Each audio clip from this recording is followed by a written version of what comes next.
যাই হোক, আমি একটু কথা বলতে চাচ্ছি, সেটা হলো জি যে বলেন বলেন বলেন। আপনার ফেসবুকে দেখতে পাচ্ছি যে মওদুদী সাহেবের বিষয়টা অনেক নরমালাইজড চোখে দেখা হচ্ছে। হুম। তো এই জি। বিষয়ে আপনি কি মওদুদী সাহেবের ভ্রান্ত মতবাদ নিয়ে আগে পড়াশোনা করেননি? আমাদের হিসাবে ভ্রান্ত মতো আমাদের লেখাগুলি পড়ছি, ওনার লেখাগুলি আগে পড়ি নাই। আচ্ছা, আচ্ছা, আমি আপনাকে জাস্ট ২-১ টা প্রশ্ন করি, হ্যাঁ? এগুলো যদি জি সহি হয় পরে আপনি যাচাই-বাছাই করার পরে যদি সহি হয় তাহলে আপনি জি সিদ্ধান্ত জি। জানাবেন। ১ নাম্বার ইনশাল্লাহ হলো, ইনশাল্লাহ ইনশাল্লাহ। মনে করেন মওদুদী সাহেব তার যে দৃষ্টিভঙ্গি সেখানে তিনি, আমি অনেকগুলো বিষয় তো সব বিষয় তো আলোচনা করা মুশকিল। আমি জাস্ট ২-১ টা পয়েন্ট বলব। জি বলেন। যেমন আমিরে মুয়াবিয়া রাদিয়াল্লাহু আনহুর ব্যাপারে যে সে বলছে যে আমিরে মুয়াবিয়া রাদিয়াল্লাহু আনহুর জামানায় তার হুকুমে একটা নিকৃষ্ট বেদাত তৈরি হয়েছিল। অর্থাৎ আলী আচ্ছা। রাদিয়াল্লাহু আনহুর ব্যাপারে মিম্বারে দাঁড়িয়ে মানে হযরত আমিরে মুয়াবিয়ার হুকুমে এই মানে আলী রাদিয়াল্লাহু আনহুকে গালিগালাজ করা হতো। এই বিষয়টা আপনি কিভাবে দেখবেন বা এটার বিষয়ে আপনি কি বলবেন? আমিরে মুয়াবিয়া রাদিয়াল্লাহু আনহু নিকৃষ্ট বিদআত চালু করলেন, তার হুকুমে আলী রাদিয়াল্লাহু আনহুকে গালি দেওয়াইলেন। এই বিষয়টা আপনি কিভাবে দেখেন? এই গেল একটা বিষয়। হুম, এখন আমি এই মুহূর্তে আপনারা জবাব না দিয়ে আপনি ২-৩টা পয়েন্ট আমারে দেন যে এই বিষয়গুলো আপনি পড়াশোনা করেন, তারপরে আমি আপনারে কল দিই। তো আমি আচ্ছা, পড়াশোনা করে আচ্ছা, আচ্ছা, দেখি আরেকটা দেখি বিষয় হলো, হ্যাঁ, জি। আরেকটা বিষয় হলো আমিরে মুয়াবিয়া রাদিয়াল্লাহু আনহু তিনি তার যে স হুকুমত তিনি কায়েম করছিলেন, এটাকে মওদুদ এসব স্বৈরাচারী বলছে। মুয়াবিয়া রাদিয়াল্লাহু আনহুর ব্যাপারে আরো অসংখ্য অভিযোগ করছে। উসমান রাদিয়াল্লাহু আনহুর ব্যাপারে বলছে যে তিনি রাষ্ট্র পরিচালনায় স্বজনপ্রীতি এবং বাইতুল মালে অন্যায় তছরুফ করতেন। জি। এরপরে হযরত উসমান রাদিয়াল্লাহু আনহুর ব্যাপারে স্পষ্ট বলছে যে তিনি অযোগ্যতার কারণে জাহিলিয়াতকে পুনর্বাসন হইছিল। আ উসমান এরপরে, রাদিয়াল্লাহু আনহুর ব্যাপারে। হ্যাঁ, হ্যাঁ। জি এবং হযরত উসমান রাদিয়াল্লাহু আনহুর ব্যাপারে তিনি যে বলছেন যে তিনি মারওয়ান ইবনে হাকামকে খুমুস, অর্থাৎ যে বাইতুল মালে যে সম্পদটা আসছিল এক জিহাদের জি ময়দান জি থেকে, জি। এই খুমুসটা তিনি মারওয়ান ইবনে হাকামকে অন্যায়ভাবে মানে একেবারে বাইতুল মালের সম্পত্তি তিনি নিজের আত্মীয় হওয়ার কারণে তাকে ফ্রি দিয়ে দিয়েছিলেন। তো এটা তো জি দুর্নীতির মধ্যে পড়ে না? জি জি। তার মানে হযরত স্বজনপ্রীতি। হযরত ওসমান রাদিয়াল্লাহু আনহু দুর্নীতিবাজ ছিলেন। আচ্ছা, আরেকটা সহজ একটা বিষয় আপনাকে আমি বলি, সেটা হলো দাড়ির ব্যাপারে। জি।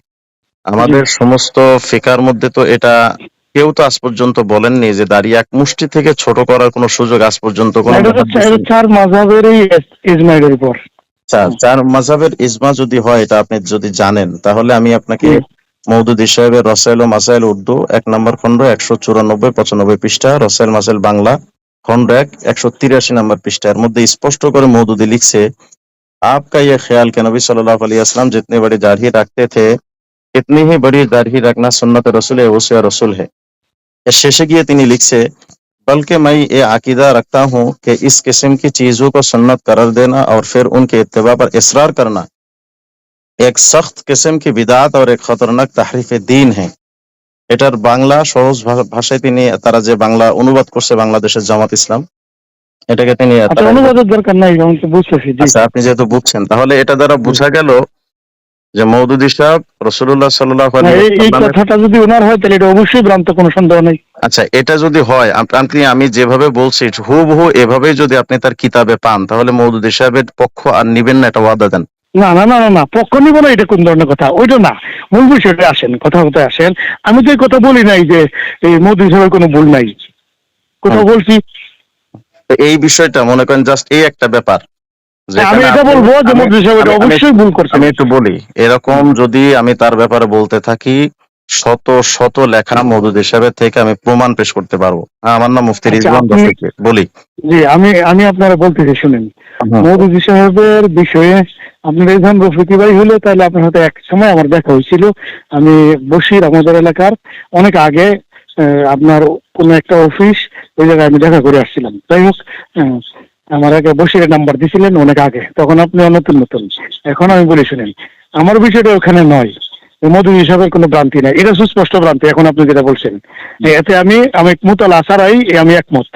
হুম, এতে উনি ভ্রান্তি, হ্যাঁ, এটা উনি ভ্রান্তিতে আছেন। হুম, হুম, ২ নম্বর কথা হলো সাহাবা কেরামের ব্যাপারে আমার আকীদা হলো যেটা সাহাবা কেরামের আদালত প্রমাণিত, কোনো সন্দেহ নাই। আর হুম, আদালত আর মাপকাঠি আমি দুটোর এক মনে করি না। আমি মনে করি ইমাম শাফি রাহিমাহুল্লাহ তার আদালত প্রমাণিত, কিন্তু তাই বলে আমরা তার অনুসরণ করতেছি না। হুম। অনুসরণ করতেছি না এই বলে উনিকে আদালত সাক্ষাৎ হয়ে যাবে? আমরা তার অনুসরণ করতেছি শোনেন না। শোনেন, আমি আপনাকে এখানে একটা বিষয় বলি, হয়তো এই বিষয়টা আপনার জানা নেই। মেয়ারে হক বা সত্যের মাপকাঠি এই শব্দটা কিন্তু ইসলামী ইতিহাসে কোথাও প্রমাণিত কোরআন নয়। হাদিসে নাই। হ্যাঁ, জি। এটা ফতোয়ার কিতাবগুলিতে নাই। মওদুদী সাহেব আবিষ্কার করে, মওদুদী সাহেবই এটার মানে ব্যাপারে স্পষ্ট বলছে যে সাহাবায়ে কেরামকে সত্যের মাপকাঠি মানা যাবে না। যদি আপনি দেখেন রসায়েল মাসাইলের ১ নম্বর খণ্ডের ১৪৯ নম্বর পৃষ্ঠা, বাংলা ১ নম্বর খণ্ডের ১৪৩ নম্বর পৃষ্ঠা, এখানে স্পষ্ট করে মওদুদী সাহেব লিখছে, इस्लाम में दरअसल तकलीद सिवाय रसूल सल्लल्लाहु अलैहि वसल्लम के और किसी की नहीं, और रसूल सल्लल्लाहु अलैहि वसल्लम की तकलीद भी इस बिना पर है कि आप जो कुछ फरमाते और अमल करते हैं वो अल्लाह के इज़्न और फरमान के बिना पर, वरना असल में तो मुता और अमरुल्लाह ताला के सिवा कोई नहीं। মানে হুজুর সাল্লাল্লাহু আলাইহি ওয়াসাল্লামকেও অনুসরণ করা যেত না যদি আল্লাহ থেকে তিনি মানে কথাগুলো না পেতেন। তার মানে এখানে স্পষ্ট করে মওদুদী সাহেব বলছে দরअसल তাকলিদ সেওয়ায় রসুলুল্লাহকে আর কিসি কি নেই, মানে আল্লাহ এবং তার রসুল, মানে এখানে তো রসুলের কথা বলছেন যে রসুল সাল্লাল্লাহু আলাইহি ওয়াসাল্লাম ছাড়া অন্য কারো তাকলিদ করা যাবে না। আরে মুহাদ্দিসিন মুজতাহিদিন ওনাদের কথা তো ভিন্ন বিষয়, মুফাসসিরিনদের তো উনি ডাইরেক্ট এটা অস্বীকার করে এখন যেটা আপনি বলছেন এই বারটা ওনার রাসাল মাসাইলের রাসায়েল মাসাইল খণ্ড ১ ১৪৯ নম্বর পৃষ্ঠা এবং বাংলা ১ নম্বর খণ্ড ১৪৩ নম্বর পৃষ্ঠা। আপনি চাইলে ওনার পিডিএফটাও আমি আপনাকে পাঠিয়ে দিতে পারি। আচ্ছা, লাগবে না। ১ নম্বর খণ্ডের ১৪৩ পৃষ্ঠা না? হ্যাঁ, বাংলা এটা। আর উর্দু ১ নম্বর খণ্ডের ১৪৯ নম্বর পৃষ্ঠা। এখন আমি আপনার কাছে জানতে চাই, এই যে কথাটা মানে রাসূল সাল্লাল্লাহু আলাইহি ওয়াসাল্লাম ছাড়া আর কাউকে তাকলিদ করা যাবে না, এই বক্তব্য যদি মওদুদীবাদীরা যদি এই বক্তব্যটা ধরে নেয়, তাহলে তাদের মধ্যে আর আহলে হাদিস বা সালাফি বা যারা অন্যান্য বিষয় যারা অবলম্বন করে, আপনি তো আরো স্পষ্ট করে যদি আমি বলি, মওদুদী সাহেবের ব্যাপারে তিনি আমাদের হানাফি মাযহাবের ব্যাপারে কত মারাত্মক কটূক্তি করছে আপনি জানেন? দেখেন, আমি আপনাকে জাস্ট একটা বিষয় আপনাকে দেখাই।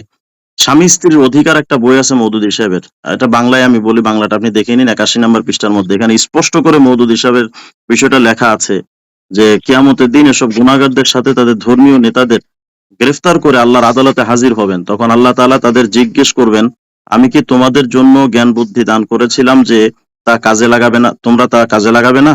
আমার কিতাব ও আমার নবীর সুন্নাত কি তোমাদের সামনে এজন্যই রাখা হয়েছিল যে তোমরা এগুলো নিয়ে বসে থাকবে আর মুসলমানরা পথভ্রষ্ট হতে থাকবে? আমি আমার দিনকে সহজ বানিয়েছিলাম, তাকে কঠিন করে তোলার তোমাদের কি অধিকার ছিল? আমি তোমাদেরকে কোরআন ও মুহাম্মদ রাসূলুল্লাহ সাল্লাল্লাহু আলাইহি ওয়াসাল্লামের আনুগত্য করার হুকুম দিয়েছিলাম। এ দুজনকে অতিক্রম করে নিজেদের পূর্ববর্তীদের অনুসরণ করা তোমাদের উপর কে ফরজ করেছিল?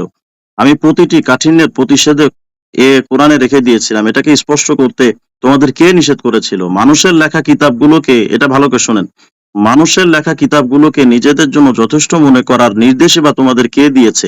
এ জিজ্ঞাসার জবাবে কোন আলেমেরই কানজুদ দাকায়েক, হিদায়া ও আলমগীরের রচয়িতাদের কোলে আশ্রয় পাওয়ার আশা নেই। বলেন, এই বক্তব্য যে ব্যক্তি দেয়, আপনি কি তারা হানাফি মাযহাবের মধ্যে ধরতে পারবেন? হ্যালো, এটা জি জি বলেন, আমি শুনতেছি, ভালো করে শুনতেছি। এটা হলো এরপরে দেখেন আপনি যে তানকিহাত একটা বই আছে ১৮ নম্বর পৃষ্ঠা উর্দু, যেটা বাংলা হয়েছে ইসলাম ও পাশ্চাত্য সভ্যতার দ্বন্দ্ব, ১৬ নম্বর পৃষ্ঠা। এখানে স্পষ্ট করে লিখছে, যতক্ষণ পর্যন্ত মুসলমানদের মধ্যে স্বাধীন চিন্তানায়কের আবির্ভাব না ঘটবে ততক্ষণ এই নতজানু অবস্থার অবসান হবে না। বস্তুত আজ ইসলামের এক নবজাগরণের প্রয়োজন দেখা দিয়েছে। প্রাচীন ইসলামী চিন্তানায়ক ও তথ্যানুসন্ধানীদের রক্ষিত জ্ঞান সম্পদ আজকের দিনে ফলপ্রসূ হতে পারে না। এখানে দেখেন কি বলছে, প্রাচীন ইসলামী চিন্তানায়ক ও তথ্যানুসন্ধানীদের রক্ষিত জ্ঞান সম্পদ আজকের দিনে ফলপ্রসূ হতে পারে না, কেননা দুনিয়া আজ অনেক দূরে এগিয়ে গেছে। ৬০০ বছর আগে দুনিয়ার যেসব পর্যায়ে অতিক্রম করে এসেছে, আজ তাকে আবার পেছন দিকে ঠেলে নিয়ে যাওয়ার কিছুতেই সম্ভব নয়। আজকে যে দুনিয়াতে সামনের দিকে এগিয়ে নিয়ে যেতে পারবে জ্ঞান ও কর্মের ক্ষেত্রে, সেই নেতৃত্ব দানে সক্ষম। এটা কি আপনি যদি ধরেন, নাস্তিকরা বলে যে আমরা ইসলামকে পিছন দিকে নিয়ে যেতে চাই না, তো মওদুদী সাহেবের এই কথার মধ্যে নাস্তিকদের কথার মধ্যে তফাৎ থাকলো কি? আপনি এটা এই বিষয়টা একটা মুজমালে ভারত। হ্যাঁ, এটা ওইটা এই ব্যাখ্যাটা ওনারা এটা কি বোঝাতে চাচ্ছেন এর দ্বারা, এটা আমি মনে করি এখানে এটা ব্যাখ্যামূলক একটা ভারত। এটা উনি কি বোঝাতে চাচ্ছেন এটা স্পষ্ট করা ছাড়া এখানে খারাপের দিকে নেওয়া যেতে পারে, ভালোর দিকে নেওয়া যেতে পারে। আচ্ছা, আপনি এটার দ্বারা বুঝছেন কি যে মানে দুনিয়াকে আগায় নেওয়ার জন্য নতুন করে আমাদের আরো আর একটু মডিফাই হলো এরকম আচ্ছা আচ্ছা হইতে আচ্ছা পারে। আচ্ছা, যদি এই কথাটা তিনি তাফসিরের ব্যাপারে বলে তখন কি করবেন? কিসের ব্যাপারে? তাফসিরের ব্যাপারে না, তাফসিরের ব্যাপারে বলে তাফসির তো রাওয়ায়াত যেমন যেটা এটাই তানকিহাতের, গ্রহণযোগ্য। আমি আপনাকে শোনাই, তানকিহাতের 140 নম্বর পৃষ্ঠা, এখানে লিখছে कुरान और सुन्नत रसूल सल्लल्लाहु अलैहि वसल्लम की तालीम सब पर मुकद्दम है मगर तफसीर और हदीस की पुराने जखीरों से नहीं। उनके पढ़ाने वाला ऐसे होने चाहिए जो कुरान और सुन्नत के मगज को पा चुके हों। इस्लामी कानून की तालीम भी जरूरत है मगर यहाँ भी पुरानी किताबें काम नहीं देगी। তার মানে কোরআন ও হাদিসের শিক্ষা সবকিছুর উপর প্রাধান্য পাবে, কিন্তু তাফসীর ও হাদিসের পুরাতন ভান্ডার দিয়ে নয়। এর শিক্ষক এমন হওয়া উচিত যিনি কোরআন হাদিসের সারাংশ বা মগজ লাভ করেছেন, অর্থাৎ তার মর্ম যথার্থ হৃদয়ঙ্গম করতে সক্ষম হয়েছেন। ইসলামী আইনের শিক্ষাও আবশ্যক, তবে এক্ষেত্রেও পূর্বের কিতাব সমূহ কাজে আসবে না। হোয়াট ইজ দিস ভাই? এটাও আমি ধরতে পারি মুজমাল। এটাকে আপনি কিভাবে মুজমাল ধরতে পারবেন? এটাও ধরতে পারি মুজমাল। যেমন উস্তাদের কারণে, উস্তাদ যদি ভালো হয়, তাহলে উস্তাদের যদি দক্ষতা থাকে, মহারত থাকে, তাহলে ঠিক এই পুরান তাফসীর থেকে আসল বিষয়টা সেই মণিমুক্তাটা দিতে পারবে। আর উস্তাদ যদি এরকম না হয় আচ্ছা তাহলে আচ্ছা, দিতে পারবে না। আমি আপনাকে এখন প্রশ্ন করি, পুরান কিতাবে তাফসীরের সর্বপ্রথম তাফসীর পাওয়া যায় রাসূলুল্লাহ সাল্লাল্লাহু আলাইহি সাল্লাম থেকে, তারপরে তাফসীর পাওয়া যায় হযরত সাহাবায়ে কেরাম থেকে।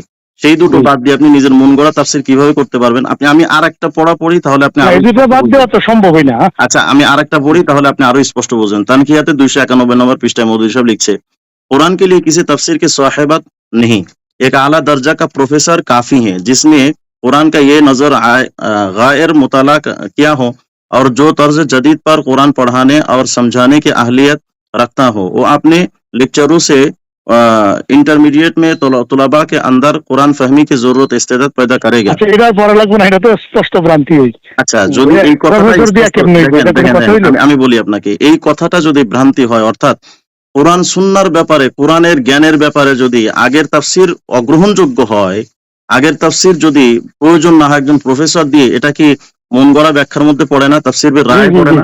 জি জি জি, করবে এই অবশ্যই। একটা বিষয় যদি মওদুদিবাদীদের মধ্যে ঢুকে যায়, তাদের অনুসারীদের মধ্যে, তাদের সাথে কি মুসলমানদের কোনো সম্পর্ক থাকতে পারে? বলেন ভাই। আল্লাহ এখন পরের কথা এই নতিজার মধ্যে কমেন্ট করতে পারতেছি না। কেন পারতেছেন? আপনার প্রতিবন্ধকতা কোথায়? আপনি বলেন, আমি দেখি প্রতিবন্ধকতা ছোটাতে পারি না কিনা। না, নতিজার মধ্যে কমেন্ট করতে পারতেছি না, কারণ ইসলামের সাথে সম্পর্ক থাকবে কিনা বিষয়টা আরো কঠিন। না, ইসলামের সাথে আমি আপনাকে এতটুকু বলছি, হকের সাথে কি সম্পর্ক রাখার কোনো সুযোগ আছে? এই কথা হয়তো অবশ্যই না হোক, এটা সাপোর্ট করার কোনো সুযোগ আচ্ছা, নাই। এই কথাটা যদি না হক হয়, তাহলে এই কিতাবগুলো মওদুদের মন ও মগজ নিয়েই তো জামাত গঠিত। এখন আপনি আমার যে কাজটা করবেন, আমি বলছিলাম যে আপনি কয়েকটা পয়েন্ট দিয়ে এই যে পয়েন্টগুলো আপনি বলছেন, আপনি আমি এগুলি পড়ার সুযোগ দেন, যে আপনি নিজে পড়েন, তখন আমার দিলে ইতমিনান হবে। ভাইজান শুনেন, আমি যে পয়েন্টগুলো আপনাকে জানাইছি না, এটা তো সামান্য কয়েকটা ছোট ছোট বিষয়। আমি মওদুদী সাহেবের ব্যাপারে একটা কিতাব লিখছি, আমার মোটামুটি লেখা শেষ হয়ে গেছে। হ্যাঁ, আমি পুরাটা লেখা হয়ে গেলে হয়তো আপনার কাছে আমি পিডিএফটা পাঠিয়ে দিতে পারবো। আমার কথা হলো, ঠিক আছে, মওদুদী সাহেব যে পরিমাণ ভ্রান্তি লিখছে, আমাদের আকাবের ও আসলাফ, তাদের প্রতি কি আপনার বিশ্বাস নাই? এই পর্যন্ত না, আমার ধারণাটা এরকম না। মওদুদী সাহেব অবশ্যই অনেক ভ্রান্তি আছে। যেমন ধরেন আপনার দাড়ির ব্যাপারে বলার পরে আমি এটা আর লম্বা করতে চাইছি না, এক জায়গায় এটা অবশ্যই ভ্রান্তি। প্রথমে আপনি আর দলিল ছাড়া এটা ভ্রান্তি হয়ে থাকে, দেখেন আমি তার অনেকগুলি ভ্রান্তি আছে, এটা হলো এক বিষয়। আচ্ছা, এখন আমি আপনাকে দেখেন, আমি দু একটা পয়েন্ট আপনাকে বলি। যদি এটা হয়, মওদুদী সাহেবের ভ্রান্তি যদি থেকে থাকে, তাহলে নিঃসন্দেহে তার অনুসারী যারা, তারাও ভ্রান্ত। আর আপনি যদি তাদের বইগুলো পড়েন, বিশেষ করে জামাত ইসলামের 29 বছর পৃষ্ঠা নম্বর 7, এটা যদি পড়েন, ইসলামী আন্দোলনের পথ ও পাথে পৃষ্ঠা নম্বর 27, এরপরে আপনার দৈনিক ইনকিলাব 1/10/1991, এরপরে সাপ্তাহিক সোনার বাংলা গোলাম আজমের 4 অক্টোবর 1991, সোনার বাংলা সাপ্তাহিক সোনার বাংলা 4 অক্টোবর 1991, এই সবগুলো যদি আপনি পড়েন, তাহলে সেখানে স্পষ্ট করে তারা লিখছে মওদুদী সাহেবের চিন্তা চেতনা, মওদুদী সাহেব মওদুদী এবং জামাত এক ও অভিন্ন। মানে মওদুদী সাহেবের টোটাল মগজটা দিয়েই জামাত গঠিত। এমনকি গত কয়েকদিন আগে আপনি দেখবেন, এই আবুল কালাম আজাদ বাশা, সে স্পষ্ট করে বলছে যে মওদুদী সাহেবের চিন্তা চেতনা নিয়েই জামাত শিবিরের সকল ছেলেরা, তারা তাকে আদর্শ পুরুষ হিসেবে মানে তার আদর্শ নিয়েই তারা গড়ে উঠছে। মওদুদী সাহেবের যেমন মনে করেন, আমি রাসূল সাল্লাল্লাহু আলাইহি সাল্লাম এবং সাহাবায়ে কেরাম এবং আম্বিয়ায়ে কেরামের ব্যাপারে যেগুলো বলছে, এগুলো কিন্তু আপনাকে বলি নাই আমি। এগুলো বললে লম্বা আলোচনা হয়ে যাবে। হযরত আমাদের জি রাসূল জি আমাদের রাসূল সাল্লাল্লাহু আলাইহি ওয়াসাল্লামের ব্যাপারে যে সমস্ত গোস্তাকি করেছে, অর্থাৎ নবী সাল্লাল্লাহু আলাইহি ওয়াসাল্লাম তার দায়িত্ব পালনে ব্যর্থ ছিলেন, তার দায়িত্ব পালনের মধ্যে কোতাহি ছিল, মানে ত্রুটি বিচ্যুতি এবং কমতি ছিল। হুজুর সাল্লাল্লাহু আলাইহি ওয়াসাল্লাম এমন ভুল করেছিলেন, সূরা আবাসা তাফসীরের মধ্যে লিখছে, এমন ভুল করছিলেন রাসূল যেন অন্য কেউ দেখলে তার ব্যাপারে যে জানতো, সে দেখলে নবীজির ভুল দেখে এটা বলতো যে মুহাম্মদ এটা কি তুমি নাকি অন্য কেউ। এমন গোস্তাখি হুজুর সাল্লাল্লাহু আলাইহি ওয়াসাল্লামের নামে। এরপর রাসূল সাল্লাল্লাহু আলাইহি ওয়াসাল্লামের আচ্ছা, দাওয়াত এখন আমি দিতে- বলি এই বিষয়গুলো আমি হালকা পড়াশোনা করেছি যতটুকু। এখন আমার এখন যে বিষয়টা আপনি বলছেন, কোথাও তিনি এই আমি পাইনি আর কি যে গুনাহ শব্দ ব্যবহার করেন নাই, কোথাহি এটা যে লগজিস ইত্যাদি ব্যবহার করছেন। আচ্ছা, কোতাহি মানে গুনাহ কি? শব্দ না, কোতাহি মানে কি? কমজোরি, কমতি, দুর্বলতা আচ্ছা, ইত্যাদি তো বোঝায়। কমতি, দুর্বলতা মানে কোতাহি মানে তো দুর্বলতা না, কমজোরি মানে জি তো দুর্বলতা। আমার কথা জি, হলো কোতাহি মানে কি? ত্রুটি আর কি। কোতাহি মানে ত্রুটি। জি, যে কি কোনো বলছেন ধরনের আপনি? অলসতা, যে কোনো ধরনের ত্রুটি, বুঝছো? কোতাহি মানে শুধু ত্রুটি, আপনাকে কে বললো এটা? ত্রুটি, কমজোরি, অলসতা ইত্যাদি কোতাহি তো। শব্দের অর্থ তো হলো অসম্পূর্ণতা। জি, অসম্পূর্ণ। তো অসম্পূর্ণতা আমাদের আমাদের ধর্মের রাসূল সাল্লাল্লাহু আলাইহি ওয়াসাল্লাম তার মানে রেসালাতে অসম্পূর্ণতা কোথায় রয়ে গেছে? আচ্ছা স্যার, এখন যদি আপনি এটা বলেন তাহলে আমি বলি শুনেন। আপনার এই বিষয়টা মওদুদী সাহেব কোথাও গুনাহ লেখেন নাই।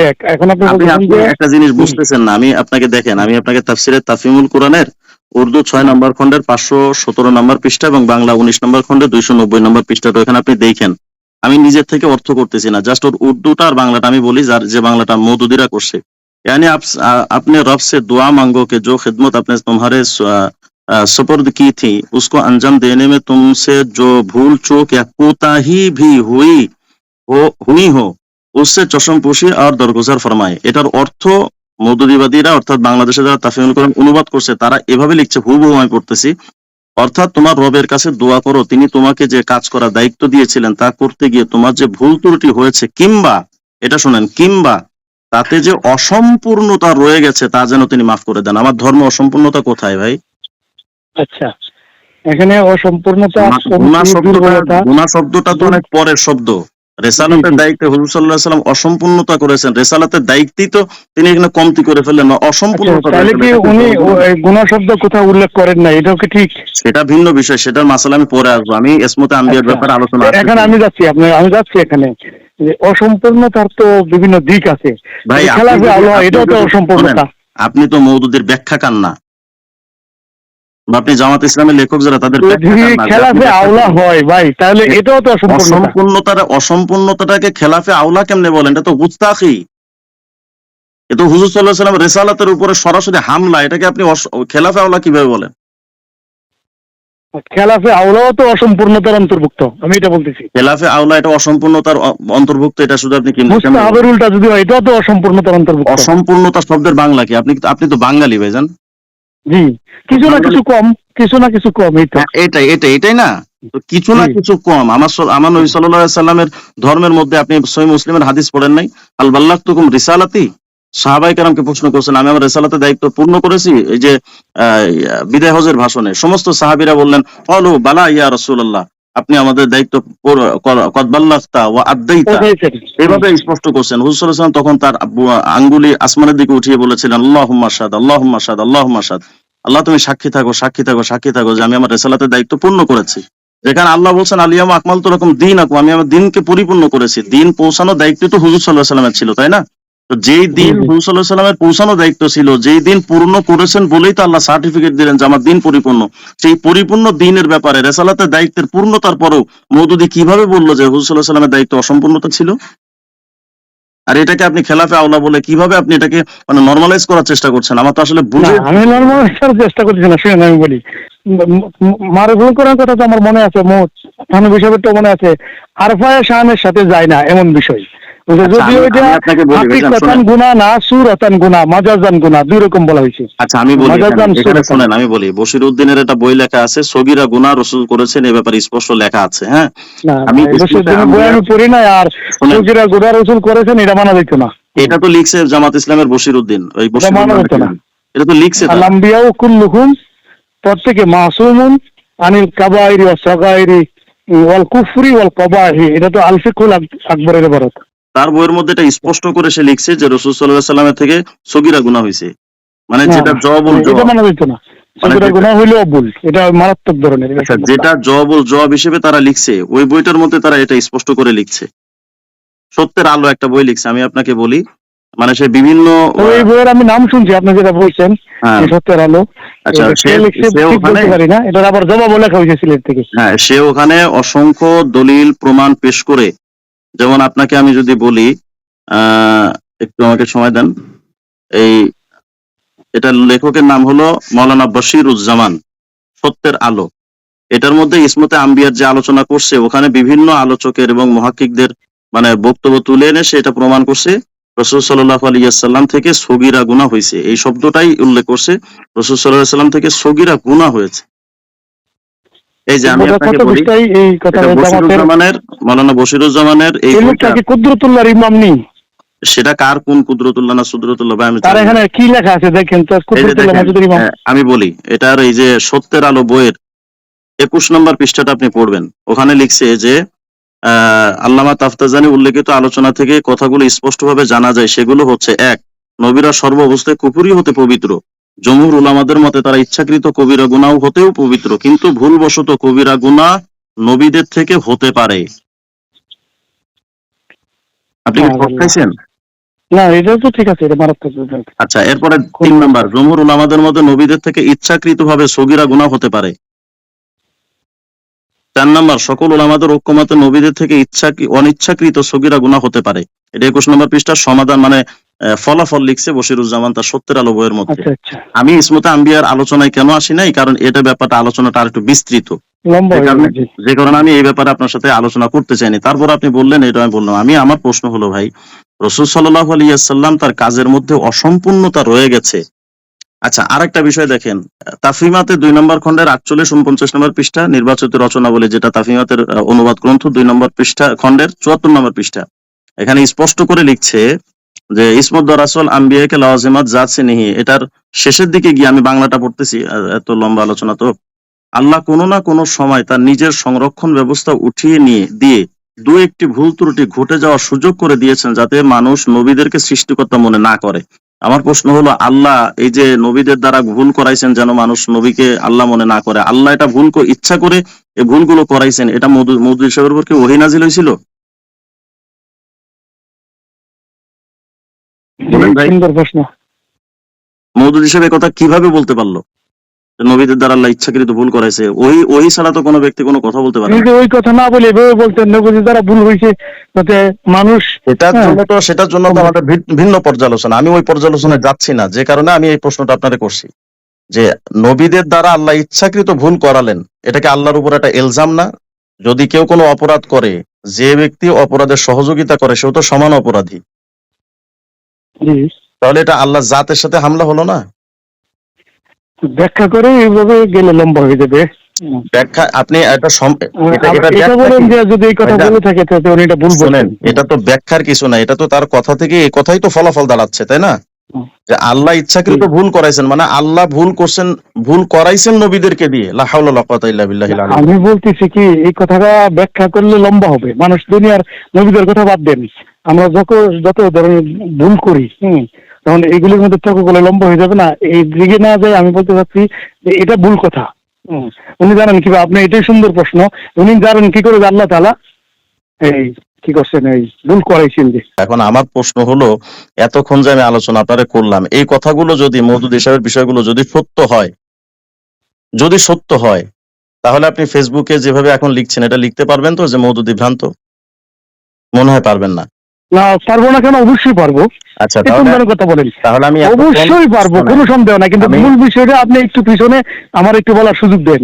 হ্যাঁ, আমি আপনাকে মূল বিষয়টা হলো জমিয়তের বাইদের আচরণের কারণে। জমিয়তের বাইদের যে আচরণ, যে পাগলা কুকুরের মতো যে তারা হামলা করে। আমি একটা পোস্ট দিলাম, আইসা এই তোর বউ এটা করছে, তোর মা এটা করছে, মানে অন্যদিকে চলে যাই। ভাইজান শুনেন, আচ্ছা, যদি ব্যক্তি কেন্দ্রিক কোনো সদস্যের কোনো বক্তব্য যদি ধরে আপনি পুরা একটা জামাতের ব্যাপারে কথা বলতে পারেন, মওদুদি সাহেবের ছেলেরা এমন কোনো দিন নাই যেদিন আমার 100 গালিগালাজ, আমার মা তুলে বাপ তুলে আমাকে 14 গোষ্ঠী উদ্ধার করে, গতকালকে আমাকে জবাই করার একটা রেকর্ড সারছি, এরকম হাজার হাজার লাখ লাখ আমি মানে প্রমাণ পেশ করতে পারবো। মোগালাগাতান বললাম, আমি লাখ লাখ প্রমাণ পেশ করতে পারবো। যদি আপনার জমিয়তের ছেলেরা আপনাকে অ্যাটাক করে, আপনি তাদেরকে অ্যাটাক করেন, সেটা ইনসাফের সাথে হলেও অসুবিধা নাই। কিন্তু আমার কথা হলো জমিয়তের ছেলেরা আপনাদেরকে অ্যাটাক করবে, এর জন্য আপনি মওদুদিবাদের পক্ষে মানে এটা করতেছে যে আমরা মৌদুদিবাদীর সাথে জোট করে আমরা গুমরা হয়ে গেছি। সেটার গুমরাহি না হওয়ার কারণ আপনি দর্শাবেন। সেখানে মওদুদি সাহেবের ব্যাপারে যখন আপনি নর্মালাইজ করার জন্য পোস্ট দেন, আমি আপনার পোস্টগুলো তো দেখছি।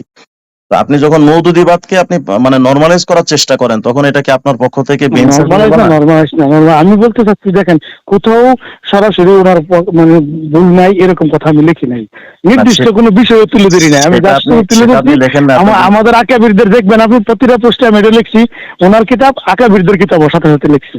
হ্যাঁ, আকাবিরদের কিতাব পড়তে হবে। সেটা আপনি যেমন লিখছেন, কিন্তু আকাবিরে আমার এত একটা সুন্দর বড় করে প্রশ্ন বললো কি জানেন? মাওলানা মওদুদি রহমতুল্লাহ আলাইহি, এরা আচ্ছা বলে মিস্টার মওদুদি, তো আমার কেমনটা লাগে? আচ্ছা আচ্ছা, আমি আপনাকে প্রশ্ন করি, আপনার বয়স কত ভাই? আমার বয়স আপনার চেয়ে বেশি, আপনার 43। আনুমানিক কত? 43। 43। আমার বয়স 35। আমি 35 বছর হায়াতে যদি মওদুদি ব্যাপারে আমি যদি এত পড়াশোনা করে এত কিছু জানতে পারি, আপনি 43 বছরে কেন জানলেন না? আপনি এখন এসে ফেসবুকে যদি পোস্ট দেন যে তার ব্যাপারে পড়া দরকার, তার মানে আপনি নিশ্চয়ই পড়েন নাই। তো না পড়ে আপনি তার ব্যাপারে কলম আসলে তো আমি বেশি পড়ি না, অল্প অল্প পড়ছি। আপনি 43 বছর হায়াত হয়ে গেল, এখন আপনি পড়লেন না, এটা কি ঠিক হইলো? আমাদের আকাবির আসলাফের দু একটা বিষয় এত ধরে বড় বড় যেমন খেদমত, আমি কত কিতাবের মানে তথ্য, আমি আপনারা এখানে চাইলে 100 কিতাবের তার দিদি কিতাবের নাম বলতে পারবো, যে এই কিতাবগুলো আমাদের আকাবির আসলাফ মওদুদি ব্যাপারে লিখছেন। এত এত ওলামা একরাম দারুল উলুম দেওবন্দ থেকে এত এত ওলামা একরাম কিতাব লিখলেন, আপনি আজও পর্যন্ত আপনি এই তো এখন আপনি আমার মূল মূল কয়েকটা পয়েন্ট আমি আমির আমি আপনার সাথে এতক্ষণ যে কথা আর বলছি, উসমান রাদিয়াল্লাহু মূল বিষয়টা, আমি হ্যাঁ, এতক্ষণ যে আপনার এটা সাথে কোন কথা বলছি কিতাবের মধ্যে টোটালটা, এক, আর আমি বলি এতক্ষণ আপনার সাথে বলেন যে কথা বলছি টোটালটা আমি রেকর্ড করছি, আমি রেকর্ডটা আপনাকে পাঠাচ্ছি, আপনি ওখান থেকে শুনে শুনে আচ্ছা রেকর্ড, সব ও শেষ করুন। ঠিক আছে, রেকর্ড পাঠাইলেই তো আপনার ইয়া থেকে যাবে, ওই যে হ্যাঁ রেফারেন্স গুলি বলছিলেন থেকে যাবে। হ্যাঁ, সব ওখান থেকে আপনি শুনে দেখতে পারবেন। আচ্ছা ঠিক আছে। ঠিক আছে ভাইজান, বাকি আপাতত আপনার কাছে অনুরোধ হইলো, আপনি যতক্ষণ এই ব্যাপারে আপনি ক্লিয়ার না জানছেন ততক্ষণ পর্যন্ত মওদুদের পক্ষে না লিখলে আপনার জন্য মঙ্গল, আমাদের জন্য ভালো। আমরা এমনিতেই একটু এখন মানে চতুর্মুখী পেরেশানিতে না আছি, আমি কারণ মওদুদিবাদ মৌদুদির পক্ষেও কিন্তু লিখেছি, জাস্ট পড়াশোনার কথা বলছি, তখন কি করতে পারে, তখন এখানে এসে আমার বলতে পারে যে ভাই আপনি কি পড়াশোনা করে ওনার পক্ষে ভালো কিছু পাইছেন, অথবা কেন বলতেছেন হঠাৎ করে, সুন্দর মতো বলতে পারে। কিন্তু এরা যে নগ্ন হামলা করে তখন আর সেটাই দেয়। না ঠিক আছে, চেতাইলে তো আর আপনি মওদুদিকে নরমালাইজ করতে পারেন না ভাইজান। মওদুদি মতবাদ তো একটা ভ্রান্ত মতবাদ, এটা তো স্বীকৃত, তাই না? না এটা স্বীকৃত বলতে যে বিষয়গুলি বলা হয় আমি ঠিক তার উল্টাও পাই। আচ্ছা, বেশ কতগুলি একরকম বলছে, দেখি যেমন যেমন ধরেন আমাদের আকাবিরও কি করছে। মানে বিষয়টা এমন হয়ে গেল যে বিচার যাই হোক তাল গাছ আমার, আপনি সে কথা ফিরে ফিরে সেই একই কথা, এতক্ষণ যে আমি আপনার কথা কইলাম আর আপনি যে জি জি বললেন এটা ভুল ভুল, এটা মারাত্মক গোমরাহি, এটা বলা যাবে না, এতক্ষণ আমি কথা বললে তাইলে কি মানে উলোবনে মুক্ত ছড়ালাম? না ওটা আপনি উলুবনে মুক্ত ছাড়ার নাই, আমার আগ্রহ বাড়াই দিলেন পড়াশোনা করার জন্য। এখন আমার কথা হলো ভাই, আমি এতক্ষণ যে কথাগুলো আপনাকে বলছি আপনি তার কিতাব থেকে আগে পড়েন, পড়ে যদি আপনার আপনি মনে আগ্রহ হয়, বাড়াই দিছেন, শোনেন, যদি উলুবনে মুক্ত ছাড়াবেন কেন? না, যদি আপনার পড়ে যদি মনে হয় যে না এই কথাগুলো ভুল এবং এই কথার সাথে এই জামাতে যাদের সম্পৃক্ত এদের সাথে এইভাবে হক বলার কোনো সুযোগ নেই, তাহলে আপনি আশা করি আপনি দিল সাফ করে এবং প্রয়োজন আপনি ইস্তেখারা করে আপনি ফিরে আসবেন। ফিরে আসবেন বলতে আপনি তো আর ওর মধ্যে যান নাই, বাকি যেভাবে আপনি না না যাবো নরমালাইজ না, করার জন্য আপনি চেষ্টা করছেন। এটাও দেখবেন কমেন্ট গুলিতে যারা আমার বলছে কোন দিন হয়তো যোগ দিতেছেন, আমি বলছি আপনার মরণ পর্যন্ত অপেক্ষা করেন, আমার মরণ পর্যন্ত হবে না কোনোদিন, ওইটা হবে না। আল্লাহ তাআলা আপনাকে কবুল করেন। এটা কোনো সম্ভাবনা নাই, এটা কোনো সম্ভাবনা নাই। ঠিক আছে সাগর ভাই, অনেকক্ষণ কথা বললাম, ঈদের রাত, আল্লাহ তাআলা আপনি দেখলে হয়তো শুনে ফেলতে পারেন, আমি আসলে বয়স হবে আপনাকে আমি 10-11 বছর আগে হোয়াটসঅ্যাপে আপনাকে আমি দেখছি, মানে আপনার পিকচার এবং ফেসবুকে পিকচার দেখছি, সম্ভবত জাতীয় ওয়াইজিন আপনার সম্পর্ক ছিল। আল্লাহ ভরসা, জি জি ইনশাআল্লাহ। জি জি, ঠিক আছে। ঠিক আছে ভাই, জি আচ্ছা, জি জাযাকুমুল্লাহ। আসসালামু আলাইকুম। ওয়ালাইকুম আসসালাম।